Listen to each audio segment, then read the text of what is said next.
Esto es Ella Soy de France 24. Este 9 de junio fue el aniversario número 28 de la Convención de Belém do Pará, cuyo texto es una herramienta para defender, reivindicar y exigir una vida libre de violencia para las mujeres y las niñas de América Latina y el Caribe.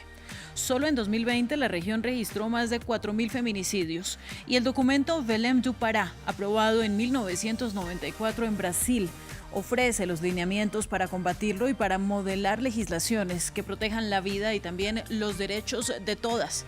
Esto por medio de 3 pilares que son la prevención, la sanción y la erradicación de la violencia machista. Una meta ambiciosa y que casi 30 años después no se ha conseguido. Por eso en el 2004 se creó el MESECBI, o Mecanismo de Seguimiento de la Convención de Belém do Pará, que monitorea e impulsa a los estados para que adopten las medidas. Y para conversar sin más demora, la conversación es con Silvia Mesa, quien es experta del Comité de Expertas del Mecanismo para el Seguimiento de la Convención de Belém do Pará, o el MESECBI. Gracias, Silvia, por estar con nosotros en Ella Soy. ¿Y qué puede hacer la Convención de Belém do Pará por las latinoamericanas? Buenos días. Primero, muchas gracias por la invitación. Eh, bueno, debo decir que nosotras lo que quisiéramos es que las mujeres, las niñas, las adolescentes de América Latina conozcan la existencia de la Convención, porque la Convención, que sepan que la Convención defiende su derecho a una vida sin violencia y que las protege, porque conocer la Convención es conocer nuestros derechos. Belém do Pará es el primer instrumento internacional de derechos humanos específicamente dedicado a la protección de las mujeres frente a la violencia que enfrentan, a su derecho a una vida sin violencia.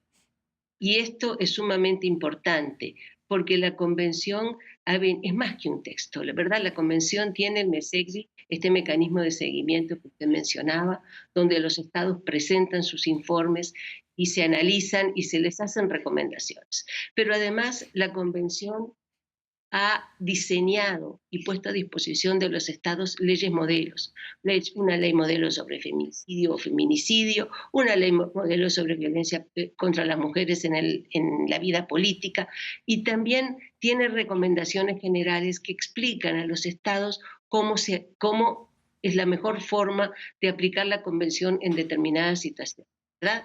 Tenemos recomendaciones sobre legítima defensa en los casos de violencia, sobre mujeres y niñas desaparecidas en la región y sobre también el consentimiento en los casos de violencia sexual.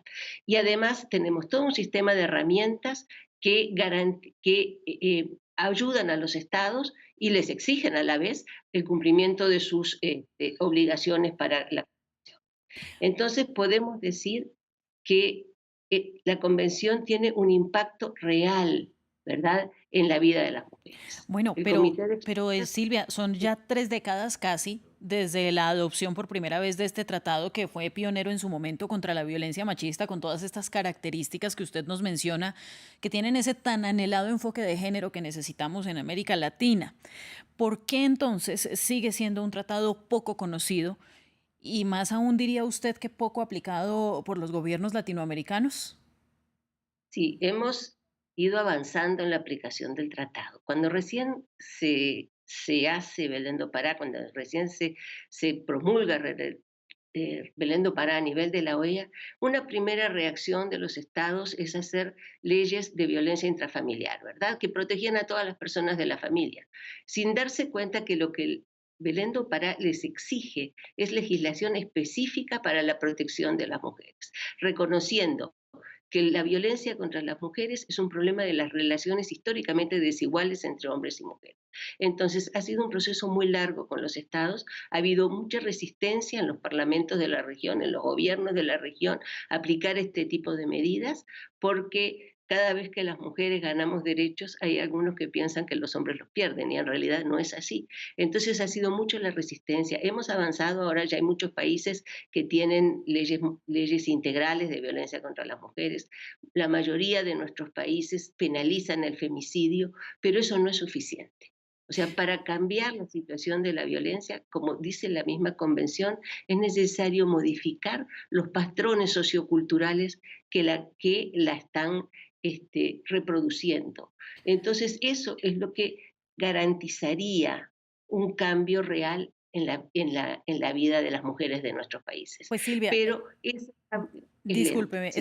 es que quisiera preguntarle porque es innegable esto que usted nos está narrando y es que cada vez más estados adoptan legislaciones para combatir el feminicidio, pero es que ahora nos enfrentamos a otro problema y es el paso judicial de estos casos para que sean tratados como feminicidio, porque todavía hay muchísima resistencia en los sistemas judiciales para asumir que hay mujeres que son asesinadas todos los días solamente por el hecho de ser mujeres y por eso quería desviar un poco el tema para que usted nos hable una vez más de por qué es tan importante tipificar el feminicidio en las legislaciones y bueno, ahí la importancia de Belém do Pará. Lo que no se nombra no existe, decimos, ¿verdad? Entonces, si una legislación y, incluye el feminicidio o femicidio, como se llama en otros países, dentro de su ámbito legislativo, dentro de sus códigos penales o leyes especiales que lo estén tipificando como un delito, está diciendo varias cosas. Le está diciendo a la sociedad que es inadmisible, porque los hechos que están tipificados como delitos son cosas que son malas en nuestro imaginario colectivo, ¿verdad? Entonces, eso es un primer paso de prevención. Pero en segundo lugar, es necesario, desde la prevención, la existencia de un proceso de capacitación continuo del personal judicial, del personal policial, para que los femicidios sean reconocidos, para que no haya excusas para no aplicar la legislación, ¿verdad?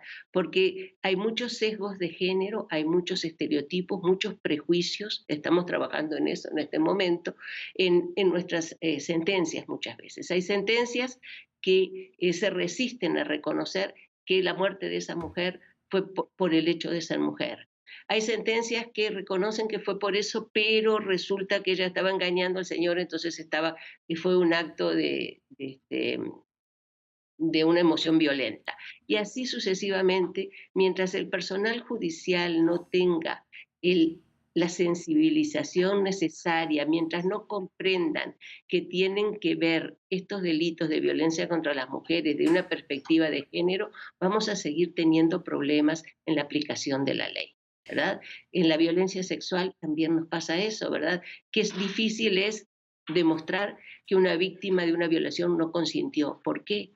Porque se está exigiendo la prueba de que hubo violencia o que ella se resistió activamente y no todas las víctimas pueden reaccionar así. Por eso necesitamos una fuerte capacitación de los jueces, de las juezas, de los ministerios públicos y de todas las instancias que intervienen en la investigación de los delitos de violencia contra las mujeres, porque es una investigación específica que debe tener otros parámetros para que nosotros consigamos una aplicación real de nuestras leyes que nos están protegiendo. Claro, y en el caso de violación, si me permite, pues voy a agregar, para mí a veces no es ni siquiera que sea difícil de comprobar, sino que no existe la voluntad de las autoridades para llegar a esa prueba, porque pues, y lo hemos dicho aquí en muchos programas de ellas hoy, la reacción de muchas mujeres cuando son víctimas de un abuso sexual es hacerse las muertas.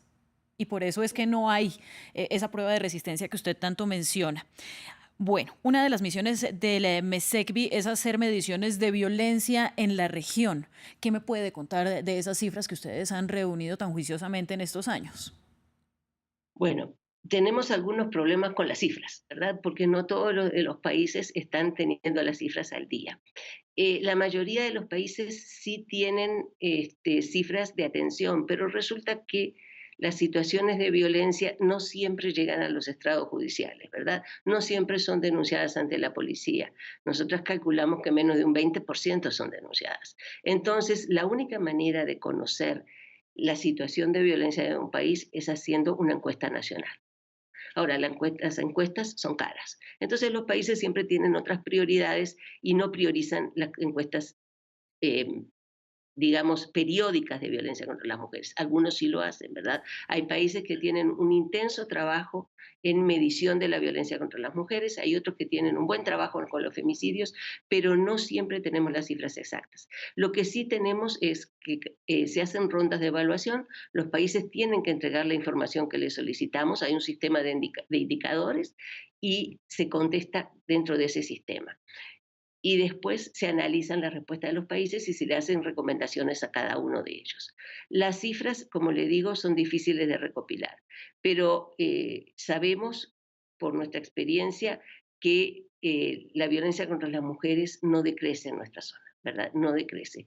Cada vez aparecen nuevas formas de violencia. Estamos trabajando también en por qué hay tanta violencia y llegamos a, a pensar, bueno, ya sé, no a pensar, tratar de implementar cómo vamos a medir la base de todas las violencias, que es la violencia simbólica, ¿verdad?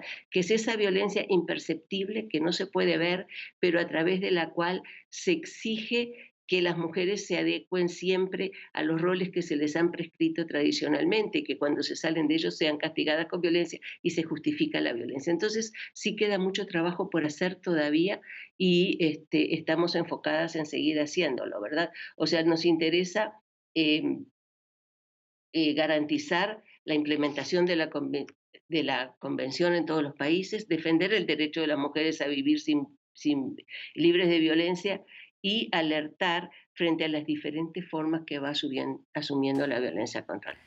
Y que las reportamos siempre aquí en Ella Soy. Silvia, un agradecimiento especial a usted por toda esta aclaración y todas las implicaciones que tiene la importancia de legislar y en ese sentido de Belém do Pará. Ya para el cierre, para nuestros televidentes, que tengan en cuenta que precisamente Belém do Pará lo que busca es en esta convención acabar con los estereotipos de la violencia simbólica, hacer hincapié en la importancia de invertir en educación, de invertir en políticas públicas, en acceso a la justicia y en reparación de las mujeres. Aún hoy, todos los días suceden episodios de maltrato y de violencia machista. Gracias a usted, Silvia, a nuestros televidentes por estar con nosotros.